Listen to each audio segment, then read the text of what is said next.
तो आज की इस वीडियो में थोड़ा हम बेसिक से एडवांस्ड की तरफ चलते हैं।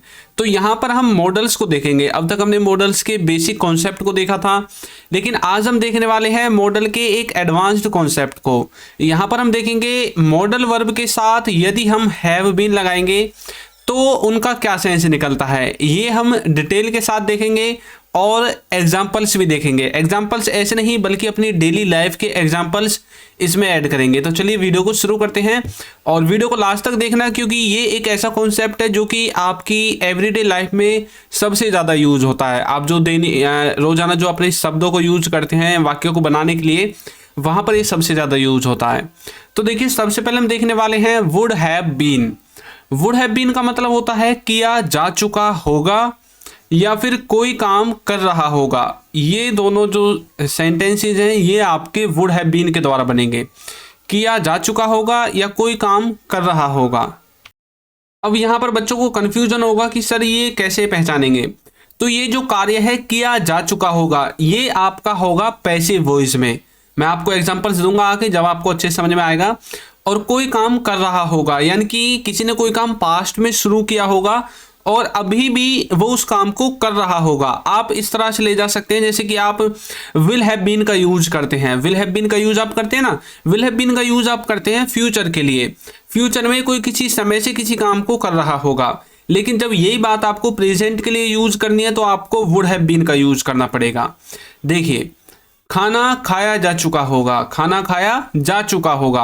अब यहाँ पर देखिए ये पैसिव वॉइस में है, ये नहीं बताया गया कि खाना किसके द्वारा खाया जा चुका होगा, नहीं बताया गया ना, तो ये पैसिव में है। अब मान लीजिए कि भाई आपका जो दोस्त है वो आपसे बोल रहा है कि चलो आपके घर चलते हैं, और अब आप बोल रहे हैं कि हाँ हाँ चलो, अब तक तो घर वालों के द्वारा खाना खाया जा चुका होगा, यानी कि उन्होंने खाना खत्म कर दिया होगा। लेकिन आपने घर वालों का नाम लिया नहीं और सीधा ये बोल दिया कि अब तक तो खाना खाया जा चुका होगा। तो मतलब आपने वाक्य को पैसिव में बोल दिया, क्योंकि आपने जो सब्जेक्ट है उसको छुपा दिया। तो आप बोलोगे the food would have been eaten, खाने को खाया जा चुका होगा। इस तरह से समझ में आया। तो जब हमें प्रेजेंट में ऐसा बोलना हो, अब देखिए यदि आपको ये पता है कि भाई खाना खाया जा चुका है, आप पूरी तरह से कन्फर्म है, तब तो आपको वुड का यूज नहीं करना। तब आप किसका यूज करेंगे, तब आप करेंगे प्रेजेंट के परफेक्ट टेंस का यूज। लेकिन जब आपको कंफर्मेशन नहीं होती और तब आप अपने हिसाब से अंदाजा लगाकर बोल देते हैं, तब आपको उसमें वुड का यूज करना पड़ेगा, यानी कि would have been, the food would have been eaten. समझ में आया। नेक्स्ट देखिए, वह सुबह से खेल रहा होगा। अब देखिए ये जो सेंटेंस है ये उसकी तरह बनेगा, किसकी तरह, जैसा कि आप प्रेजेंट में परफेक्ट कंटिन्यूअस बनाते हैं ना, प्रेजेंट में परफेक्ट कंटिन्यूअस, उसमें आप बोलते हैं कि वह सुबह से खेल रहा है। ऐसा आपने इसलिए बोला है क्योंकि आपको पूरी तरह से पता है, आप श्योर है कि वो सुबह से खेल रहा है और अब भी खेल रहा है। लेकिन जब आप श्योर नहीं है, अब मान लीजिए कि आप अपने घर से बहुत दूर हैं और अब आप अंदाजा लगा रहे हैं कि वो तो सुबह से खेल रहा होगा, उसे फोन करके बोल दो कि खेलना बंद करे और पढ़ना स्टार्ट कर दे। मतलब आपको नहीं पता पक्का कि वो खेल ही रहा होगा, लेकिन ऐसा हो सकता है कि आपने अपने एक्सपीरियंस से बताया है, क्योंकि इस टाइम पर वो खेलता रहता है, इसलिए आपने बोला कि भाई वो सुबह से खेल रहा होगा, अब उसे फोन करके कह दो कि अब पढ़ लेगा।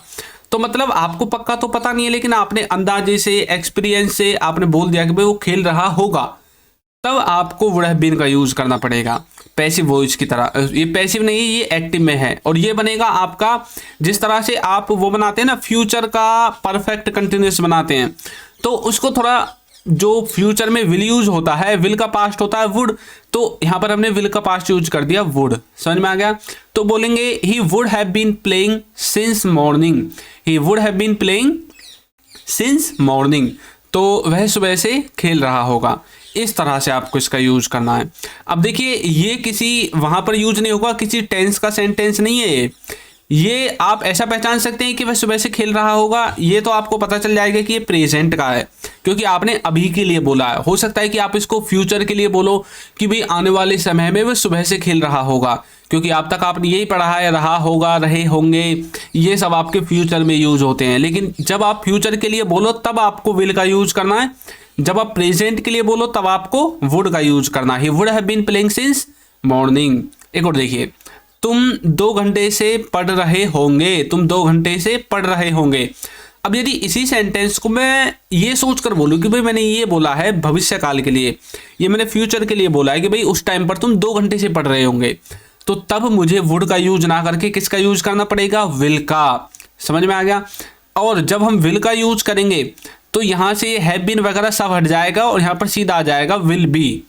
समझ में आया। फ्यूचर कंटिन्यूअस टेंस, अब आपके समझ में आ गया होगा। तब आपको फ्यूचर कंटिन्यूअस टेंस लगाना है जब आप फ्यूचर के लिए बोलोगे, लेकिन जब आप अभी के लिए बोल रहे हैं तो अब देखिए यहाँ पर ये टाइम भी दिया हुआ है 2 घंटे से, तो आपको क्या करना है, अब जब भी आपको टाइम मिले और कंटिन्यूटी मिले तो समझ लेना है कि वो फ्यूचर मतलब अगर फ्यूचर के लिए बोलना है तो फ्यूचर, प्रेजेंट के लिए बोलना है तो प्रेजेंट, लेकिन उसमें कंटिन्यूअस टेंस भी होगा, पढ़ रहे होंगे, किसी काम को रेगुलर कर रहे होंगे, इस तरह से आपको पहचानना है।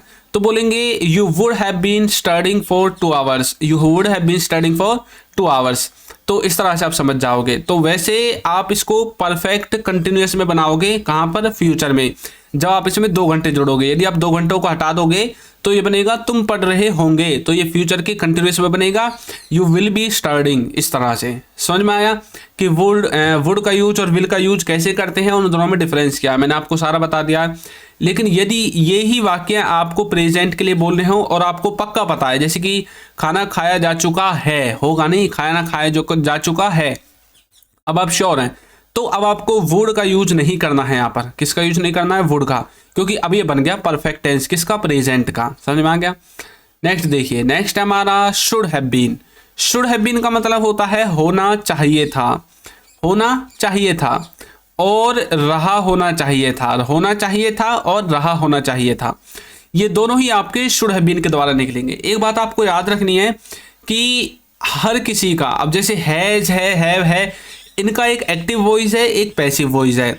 अब जैसे शुड है, इसका भी एक एक्टिव है, एक पैसिव है, और इसको हम कई तरह से बोल सकते हैं, इसके कई सेंस निकाल सकते हैं।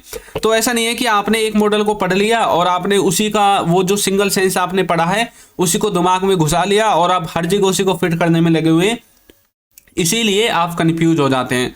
तो आपको क्या करना है, आपको उसके सारे सेंसों के बारे में जानना है, उसके बाद आप देखना आप सेंटेंस को फट से समझ जाओगे। अब चलिए इनको देखते हैं एग्जाम्पल के साथ। देखिए, उसे घर होना चाहिए था, उसे कहाँ होना चाहिए था, घर। देखिए, उसे घर होना चाहिए था, इसका मतलब है कि उसे घर पर होना चाहिए था। अब आपका जो दोस्त है वो मतलब आपसे बोल रहा है कि भाई वो कहाँ पर है, वो तो मुझे मिला ही नहीं वहाँ पर। आप बोल रहे हैं ऐसा कैसे हो सकता है, उसे तो घर पर होना चाहिए था। तो जब भी आपको ऐसा सेंस निकालना है कि किसी को कहीं पर होना चाहिए था, तब आपको यूज करना है शुड हैव बीन का। तो बोलोगे he should have been at home. अब देखिए यहाँ पर हमने कोई वर्ब यूज नहीं किया लास्ट में, अगर हम वर्ब यूज करते तो इसका कुछ और ही सेंस निकलता। अब यहाँ पर हमने सिंपल एक मतलब एक तरह से एक इन्फॉर्मेशन की तरह सेंटेंस को बना दिया है कि भाई उसे घर पर होना चाहिए था, ऐसे कैसे नहीं है वो घर पर, बोलते ना कई बार ऐसे। एक और देखिए, उसे खेल रहा होना चाहिए था। अब यहाँ पर देखिए हमने कंटिन्यूटी दिखा दी है और काम क्या करवा दिया है, खेलने का। तो मैंने आपको बताया था कि यहाँ पर हमने किसी वर्ब का यूज नहीं किया है फर्स्ट सेंटेंस में, लेकिन सेकंड सेंटेंस में हमने वर्ब का यूज कर दिया, किसका, खेलने का। खेलने को कहते हैं प्ले। तो बोलेंगे he should have been playing, उसे खेल रहा होना चाहिए था। तो यहाँ पर हमने जब वर्ब का यूज कर दिया है तो सेंस बन गया कोई काम हो रहा होना चाहिए था किसी के द्वारा। समझ में आ गया। तो उसे खेल रहा होना चाहिए था। नेक्स्ट है हमें पढ़ रहा होना चाहिए था। तो बोलेंगे we should have been studying, we should have been studying, हमें पढ़ रहा होना चाहिए था, उसे जा रहा होना चाहिए था, उन्हें सो रहा होना चाहिए था, तुम्हें टीवी देख रहा होना चाहिए था, उसे तुम्हें बुला रहा होना चाहिए था, तुम्हें समझ रहा होना चाहिए था। तो किसी को कोई काम कर रहा होना चाहिए था, वहां पर आप शुड हैव बीन के साथ जो भी वर्ब लगाएंगे उसमें आपको वर्ब के साथ आईएनजी ऐड करनी है। और यदि आप सिर्फ कोई इंफॉर्मेशन वगैरह के बारे में बात कर रहे हैं, किसी की सिचुएशन के बारे में बात कर रहे हैं, किसी की परिस्थिति के बारे में बात कर रहे हैं कि भाई प्रेजेंट में किसी को कहीं पर होना चाहिए था, तब आपको शुड हैव बीन के बाद उस स्थान का नाम लिखना है जहां के बारे में आप बात कर रहे हैं। अब जैसे मैं बोलने लगूं उसे दुकान पर होना चाहिए था, तो मुझे क्या करना है, ये जो एट होम है यहाँ पर होम को हटा के शॉप कर देना है, he should have been at shop. इस तरह से समझ में आ गया कि आप शुड हैव बीन का 2 तरह से यूज करेंगे, किसी को कहीं पर होना चाहिए था और किसी को कुछ कर रहा होना चाहिए था। नेक्स्ट देखिए, नेक्स्ट है हमारा could have been. Could have been का मतलब है हो सकती थी, क्या है, हो सकती थी।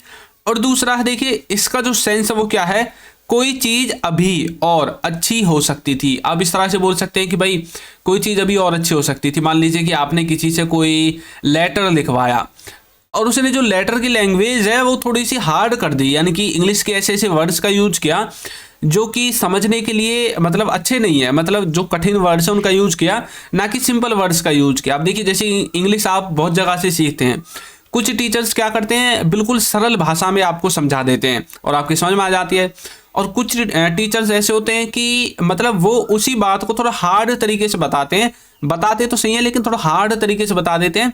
तो क्या होता है कि आपको मतलब थोड़ी सी समझ में नहीं आती। तो ये हर एक स्टूडेंट का फंडा होता है कि भाई किसी को कहीं से समझ में आता है और किसी को कहीं से समझ में आता है। तो वहाँ पर आप किसी को राय वगैरह देते हैं तब आप कुड हैव बीन का यूज कर सकते हैं, या फिर कोई कहीं पर हो सकता था, इस वाले सेंस में भी आप कुड हैव बीन का यूज कर सकते हैं। देखिए यह अभी और अच्छा हो सकता था अगर हम और तैयारी करते, अगर हम और तैयारी करते। अब देखिए पास्ट की बात हो रही है ना भाई, और अच्छा हो सकता था अगर हम और तैयारी करते, मतलब कि मान लीजिए आप किसी पेपर की तैयारी कर रहे हैं, किसी एग्जाम की तैयारी कर रहे हैं और आपके नंबर आ गए कम। अब आप बोल रहे हैं यार अगर हम और तैयारी करते ना ये नंबर और अच्छे हो सकते थे।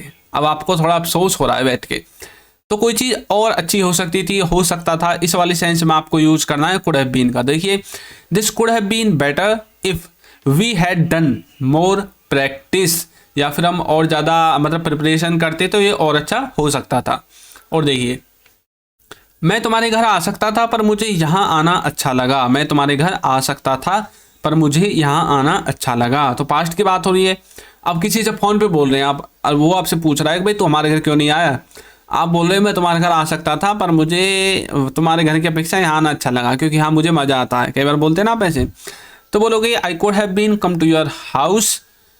अब क्या बोलना है उसका आगे, मुझे यहाँ आना अच्छा लगा। तो आप बोलोगे बट परंतु आई प्रेफर हेयर, मतलब मुझे यहाँ पर आना अच्छा लगा। आपने पूरा सेंटेंस नहीं लिखा, आई प्रेफर यहाँ पर ये कम पम नहीं लगाया आपने, समझ में आ गया, क्योंकि आपने पहले सेंटेंस में वो सारी चीज़ें बोल दी हैं। अब सिर्फ आपको सेंटेंस को जोड़कर बोलना है। इस तरह से आपको अपने सेंटेंस को थोड़ा छोटा बनाना है और अपनी जो भी आप कहना चाहते हैं उसको अच्छे से दूसरे के सामने अपनी बात को रख देना है। तो इस तरह से आप कुड हैव बीन का यूज कर सकते हैं। देखिए कुड हैव बीन एक ऐसा टॉपिक है, बच्चे इसको लेकर कंफ्यूजन में रहते ही हैं। तो यदि आपके इसके और यूजेस के बारे में जानना है तो आप मुझे कमेंट करके बता सकते हैं, मैं इसके बारे में एक डिटेल वीडियो आपके सामने लेकर आ जाऊंगा। नेक्स्ट है हमारा might have been. Might have been का मतलब होता है शायद ही होना चाहिए था, शायद ही होना चाहिए था। और दूसरा है मस्ट हैव बीन। देखिए जो माइट है और जो मस्ट है इन दोनों का सेंस एक है, लेकिन माइट की जो संभावना है किसी काम की वो कम है और जो मस्ट की संभावना है वो ज़्यादा है। आप इसमें पूरी तरह से श्योर होते हैं तब आप मस्ट का यूज करते हैं, और जब आप श्योर नहीं होते तब आप माइट का यूज करते हैं। ये इस केस में नहीं बल्कि सभी केस में होगा, जहाँ पर भी इंग्लिश होगी वहीं पर जहाँ पर मस्ट दिखेगा देखना आपको सब लोग ऐसा बोलेंगे, मतलब कि भाई ये श्योरिटी वाली बात है, ये तो पक्की बात है, उसे करना ही चाहिए। तो आप ये जो मे माइट मस्ट है ना इसे किसी के भी स्थान पर यूज कर सकते हैं। देखिए उससे पहले यदि अभी तक आपने हमारी बुक्स को परचेज नहीं किया है तो लिंक डिस्क्रिप्शन बॉक्स में है। आपको एक बात बता दूं कि ये जो है आपको ई बुक के रूप में मिलेंगी। ई बुक का मतलब है पीडीएफ, तो पीडीएफ के रूप में प्रोवाइड कराई जाएंगी। ऐसा नहीं है कि आपके सामने मतलब कोई फिजिकल बुक भेजी जाएगी, क्योंकि इनका प्राइस बहुत कम है और यदि किसी को कोई फिजिकल बुक एड्रेस पर भेजी जाती है तो उसका आपको पता है डिलीवरी चार्जेज भी लगता है। तो ये आपको किसके तरह रूप में मिलेंगी, पीडीएफ के रूप में मिलेंगी। कंप्लीट इंग्लिश ग्रामर इनमें कंप्लीट, और आपको लिंक कहाँ पर मिलेगा, डिस्क्रिप्शन बॉक्स में। और यदि अभी तक आपने हमारी ऐप को डाउनलोड नहीं किया है तो जरूर कीजिए, इसका लिंक भी आपको नीचे डिस्क्रिप्शन बॉक्स में मिल जाएगा। और इसमें मैंने फ्री में सारी चीज़ें दी हुई हैं, एक भी पैसा आपका ऐप में खर्च नहीं होगा। लिंक है डिस्क्रिप्शन बॉक्स में, जरूर जाकर इनको डाउनलोड करें। अब देखिए एग्जाम्पल्स, शायद ही उसे घर पर होना चाहिए था, शायद ही उसे घर पर होना चाहिए था। तो बोलोगे he might have been at home, समझ में आ गया, क्योंकि हमने बोला है शायद ही, आप पक्का नहीं बोल रहे। लेकिन जब आप बोलोगे उसे पक्का घर पर होना चाहिए था तो बोलोगे he must have been at home, इस तरह से आप बोल सकते हैं। शायद ही उसे खेल रहा होना चाहिए था तो बोलोगे he might have been playing, he might have been playing. आप देख रहे हो ना हमने पिछले जो एग्जांपल्स लिए हैं उनके स्थान पर इनको फिट कर दिया है। तो इसी तरह से मैंने आपको बताया था इनको आप मे माइट मस्ट को किसी भी मॉडल के स्थान पर उसकी पॉसिबिलिटी के लेवल को कम ज़्यादा करने के लिए यूज कर सकते हैं। अब माइट लगा दिया तो शायद ही आ जाएगा, मस्ट लगा दिया तो जरूर आ जाएगा, उसे जरूर खेल रहा होना चाहिए था, इस तरह से। समझ में आ गया। अब नेक्स्ट है कांट हैव बीन। देखिए कैन हैव बीन का यूज हम नहीं करते हैं, कैन हैव बीन का यूज बिल्कुल बिल्कुल बिल्कुल एकदम ये लगा लो रेयर परिस्थितियों में किया जाता है, वैसे तो होता ही नहीं है। कांट हैव बीन इसका मतलब है हो ही नहीं सकता है। कई बार आप बोलते हैं ना ये तो हो ही नहीं सकता है, ऐसा हो जाए, मतलब जो बात आपको असंभव लगती है वो बात आपको कांट हैव बीन के द्वारा बोलनी है। या फिर आप बोलते हो ऐसा कैसे हो सकता है, या तो ये हो ही नहीं सकता, अगर ऐसा हो गया तो ऐसे कैसे हो सकता है। ये दोनों सेंस आपके कांट हैव बीन के द्वारा निकलेंगे। देखिए कैसे, वह भूखा नहीं हो सकता है, वह भूखा नहीं हो सकता है। He can't have been hungry. आपने ऐसा क्यों बोला? आपने ऐसा इसलिए बोला कि भाई मान लीजिए कि आपका कोई रिश्तेदार का बच्चा आपके घर आ गया और उसने अभी आपके साथ बहुत सारा तरबूज, आम, ककड़ी, खीरा और बाहर जाके मोमोज, समोसे, बर्गर, बहुत सारी चीज़ें खा ली। अभी उन सब चीज़ों को खाए हुए बिल्कुल 10 मिनट ही हुए हैं और तभी आपके घर वाले आपसे बोल रहे हैं तू उसे कुछ खिला कर नहीं लाया क्या, उसे दोबारा भूख लगने लगी है।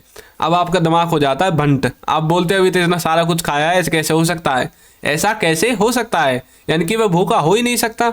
तो बोलोगे he can't have been hungry, इस तरह से आप बोल सकते हैं। समझ में आ गया अब आपको? एक और देखिए, यह खराब हो ही नहीं सकता, तो बोलोगे it can't have been damage. अब देखिए आपको एक चीज़ याद रखनी है, ये खराब हो ही नहीं सकता मतलब ये है कि भाई कोई चीज़ है आप नहीं लाए हो और उसकी वारंटी भी है और बिल्कुल लाए हो और आपने वहाँ पर चेक भी की थी, घर आते आते ख़राब हो गई। अब आप बोलो यार ऐसे कैसे हो सकता है, ये कैसे ख़राब हो सकती है, ख़राब हो ही नहीं सकती। समझ में आ गया? इस तरह से आपको इनका यूज़ करना है। तो चलिए नेक्स्ट देखते हैं मे हैव बीन, जिसका मतलब होता है शायद होना चाहिए था। ये मे, माइट और मस्ट तीनों एक जैसे हैं। देखिए शायद उसे घर पर होना चाहिए था, तो बोलोगे he may have been at home, he may have been at home. वह शायद खेल रहा होगा, तो बोलोगे he may have been playing, he may have been playing. इस तरह से अपने का यूज करते हैं। आपको पता है ना हमने यहाँ पर मे के स्थान पर क्या यूज किया था, would, he would have been playing. समझ में आ गया? अब देखिए, उसे देख रहा होगा, उसे देख रहा होगा, इसको आपको कमेंट करके बताना है कि इसकी सही इंग्लिश क्या होगी। तो आपको वीडियो कैसी लगी है जरूर बताइएगा। ऐप का लिंक, बुक का लिंक डिस्क्रिप्शन बॉक्स में है, जाकर जरूर डाउनलोड परचेज कीजिए। और आपको वीडियो कैसी लगी है जरूर बताइएगा। और यदि अभी तक आपने हमारे चैनल को सब्सक्राइब नहीं किया है तो कर दीजिए, वीडियो को लाइक कर दीजिए और एक अच्छा सा कमेंट करना बिल्कुल ना भूलें। Thank you.